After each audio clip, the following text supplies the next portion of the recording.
হেলিকপ্টাৰে উৰিছিলো, কিন্তু গোৱালপাৰা আৰু ৰংজুলি দুধনৈৰ আকাশত বহুত বেছি মেঘ জমা হৈ থকাৰ কাৰণে পাইলটে হেলিকপ্টাৰখন উভতাই লৈ আহিলে। এতিয়াও মই খানাপাৰাতে বহি আছো, বতৰ ভাল হলে যাম বুলি, কিন্তু পাইলটে সম্ভাৱনা নাই বুলি কৈছে আৰু ময়ো সেইকাৰণে খানাপাৰাতে অপেক্ষা কৰি আছো। আজি মনত খুব ইচ্ছা আছিলে গোৱালপাৰা আৰু মানকাছাৰত যাবৰ বাবে, আপোনালোকৰ লগত কথা পতাৰ বাবে, আকৌ এবাৰ মোদী চৰকাৰ নাচিবৰ বাবে মনত বহুত ইচ্ছা আছিলে, কিন্তু যাব নোৱাৰিলো। ইলেকশ্যনৰ পিছতে, লোকসভা ইলেকশ্যনৰ পিছতে এদিন মই গোৱালপাৰালৈ যাম আৰু আপোনালোকৰ লগত কথা বতৰা পাতিম। চাউথ চালমাৰতো যাম, মানকাছাৰতো যাম, কথা বতৰা পাতিম। আজিৰ সভাত বহু সংখ্যক আমাৰ ইছলাম ধৰ্মাৱলম্বী লোক আহিছে, মুছলমান লোক আহিছে। মই কেইটামান কথা আপোনালোকক ক'ব খুজিছো। 2014 চনত যেতিয়া নৰেন্দ্ৰ মোদীৰ প্ৰথম প্ৰধানমন্ত্ৰী হৈছিলে, সেই সময়ত কংগ্ৰেছ দলে প্ৰচাৰ চলাইছিলে যে মোদীজী যদি প্ৰধানমন্ত্ৰী হয়, দেশত নামাজ নহব, ঈদ নহব, ৰোজা নহব, হজ নহব, ইফতাৰ নহব। কিন্তু নৰেন্দ্ৰ মোদী আজি 10 বছৰ প্ৰধানমন্ত্ৰী হৈ থাকিলে, এটা দিনৰ কাৰণেও আমাৰ নামাজ বন্ধ হৈছে নেকি? কোনোবা এটা ঈদ আমি পালন নকৰাকৈ আছো নেকি? কোনোবা এদিন সন্ধিয়া আমি ঈদৰ সময়ত, ৰোজাৰ সময়ত ইফতাৰী নকৰাকৈ আছো নেকি?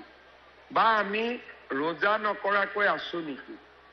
কংগ্ৰেছৰ সময়ত হজত যিমান মানুহ অসমৰ পৰা গৈছিলে, আজি তাতকৈও বেছি মানুহ হজত অসমৰ পৰা যায়। ৰাজ্য চৰকাৰ আৰু ভাৰত চৰকাৰে তেওঁলোকক কংগ্ৰেছ চৰকাৰতকৈ বেছি সুবিধা দিছে। এই যে কংগ্ৰেছ বা আজমল চাহাব, ৰকিবুল চাহাব, এওঁলোকে যিবোৰ কথা প্ৰচাৰ কৰে তাৰ কোনো মূল্য নাই। আজি আপোনালোকে চাব পাৰে যে আমি নিকা নিযুক্তি দিছো। নিকা নিযুক্তিত হিন্দু ল'ৰাইও পাইছে, মুছলমানেও পাইছে। কিন্তু কংগ্ৰেছৰ দিনত আমাৰ মুছলমান সমাজত এটা এটা অংগনবাদী চাকৰি ল'বৰ কাৰণে গোৱালপাৰা, মানকাছাৰ, চাউথ চালমাৰাত অতি কমেও 2 লাখ 3 লাখ টকা ঘোষ দিব লাগিছিলে। আজি দুখীয়া ঘৰৰ ল'ৰাই পুলিচ হৈছে, 3rd গ্ৰেড 4th গ্ৰেডত চাকৰি পাইছে, কোনেও 1 টকা দিবলগীয়া হোৱা নাই। মই বিধানসভাৰ মজিয়াত কৈছো যে চৰৰ মাটি জৰীপ হ'ব লাগে, দুখীয়া মানুহে মাটি পাব লাগে, এছাম মানুহৰ হাতত মাটিবোৰ আবদ্ধ হৈ থাকিব নালাগে। আজিলৈকে কংগ্ৰেছৰ কোনো মুখ্যমন্ত্ৰীয়ে বিধানসভাৰ মজিয়াত চৰৰ মাটি জৰীপ হ'ব লাগে বুলি কোৱাৰ নজিৰ ক'তো নাই। আজি প্ৰথমবাৰৰ বাবে মই বিধানসভাত কৈছো যে চৰৰ মাটি জৰীপ হ'ব লাগে। আজি মই বিধানসভাত স্পষ্টভাৱে কৈছো যে অৰুণোদয় আমি প্ৰত্যেকটো পৰিয়ালে পাব লাগে। যাৰ যাৰ ঘৰত ৰেচন কাৰ্ড আছে সকলোৱে অৰুণোদয় পাব। মই বিধানসভাত কৈছো 6 মাহৰ ভিতৰত মই আধাৰ কাৰ্ডৰ সমস্যা সমাধান কৰি দিম। আজি হিন্দু, মুছলমান সকলো অঞ্চলতে ৰাস্তা হৈছে, স্কুল হৈছে। আজি অসমত বোমা বিস্ফোৰণ নাই, গুলী বাৰুদ নাই, হিন্দু মুছলমানৰ মাজত কাজিয়া নাই, অসমীয়া বঙালীৰ মাজত কাজিয়া নাই, অসমীয়া হিন্দী ভাষীৰ মাজত কাজিয়া নাই। আমি এখন নতুন অসমৰ ফালে গতি কৰিছো। কংগ্ৰেছ আৰু UDFক ভোট দি আমি কাৰো একো লাভ নাই। দিছপুৰত কংগ্ৰেছ আৰু নাহে।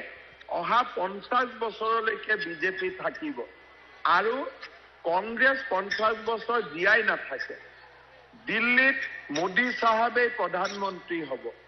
আজি আমি সকলোৱে যদি মোদী চাহাবৰ লগত থিয় হওঁ, একেলগে যদি অসম চৰকাৰৰ লগত থিয় হওঁ, মামাৰ লগত থিয় হওঁ আমি সকলোৱে আগবাঢ়ি যাব পাৰিম আজি এইবাৰ আমি কৈছো লৰা ছোৱালী দুইটাকে কলেজত আমি বিনামূলীয়াকৈ এডমিশন কৰি দিম ছোৱালীক আমি পঢ়িবৰ কাৰণে বছৰত 10,000 ইউনিভাৰ্চিটিলৈকে গলে 25,000 আমি সুবিধা দিম লাখপতি বাইদেউ আমি 10,000 টকা দিম 10,000 টকাৰ সৎব্যৱহাৰ হলে আৰু 25,000 টকা দিম এই আঁচনিবিলাক আমি আজি ৰাইজৰ মংগলৰ কাৰণে গ্ৰহণ কৰিছো কংগ্ৰেছে আমাক কি দিছিলে ধুতি লুঙি খুটা আঠুৱা কম্বল আমি কি দিছো কৰ্ম সংস্থাপন অৰুণোদয় লাখপতি বাইদেউ বিনামূলীয়া চাউল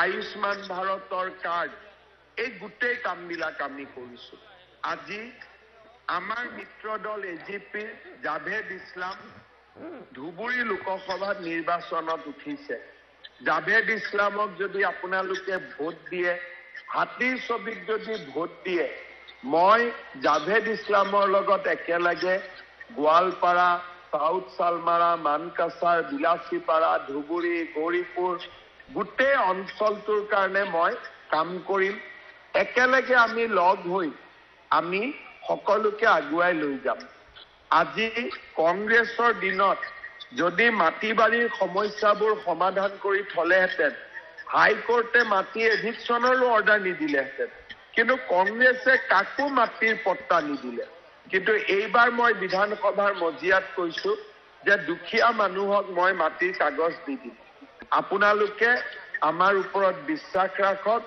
হাতীৰ ছবিত ভোট দিয়ক জাভেদ ইছলামক ভোট দিয়ক আমি সকলোৱে লগ হৈ আমাৰ সমস্যাবিলাক সমাধান কৰিম আজি মই মিটিঙত যাব নোৱাৰি মোৰ খুব বেয়া লাগিছে মই ভিডিঅ' দেখি আছো ইমান মানুহ আপোনালোক আহিছিলে বিশেষকৈ যুৱ শক্তি মহিলা শক্তি সকলোকে